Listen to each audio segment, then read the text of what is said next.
Well, a solution to the migration crisis is certainly at stake here, and there's been a lot of debate between EU member states. Now, recently in Germany, there was a standoff between Angela Merkel and her interior minister, Horst Seehofer. Seehofer wants to turn migrants away at the German border, while Angela Merkel stressed a more European-wide approach. And this disagreement put the decades-long government coalition here at risk.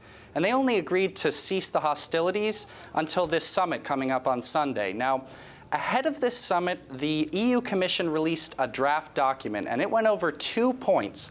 The first being stopping movement of migrants between EU member state borders and strengthening the borders of the European Union itself, as well as the Coast Guard. But Italy actually already said that it feels like it's getting the short end of the stick on this deal. If we go to Brussels to play the script already written by France and Germany, then we shouldn't even go. We save the money for the trip. Now, the German public is also concerned. Apparently, 3/4 of Germans don't think Merkel can find a European-wide solution to the crisis, according to polls. And meanwhile, Hungary just passed a law that would criminalize helping migrants in need. So it seems like no matter how many more meetings we have of EU officials, those alone aren't going to solve the crisis.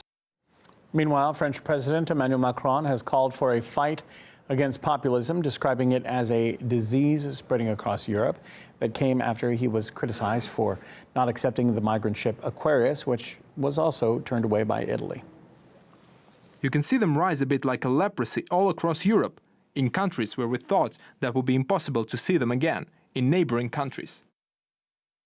The real leprosy is the hypocrisy of someone who pushes back immigrants and then wants to preach to us about our sacrosanct right to ask for an equal distribution of migrants. This is not the way to solve the problem. The problem should be solved from where they are coming from. So we have to stop the departure of who is not a real refugee, because you know that the statistics tell us that almost more than the 90% of the people that is coming is not a refugee, but is a migrant just for economical purpose.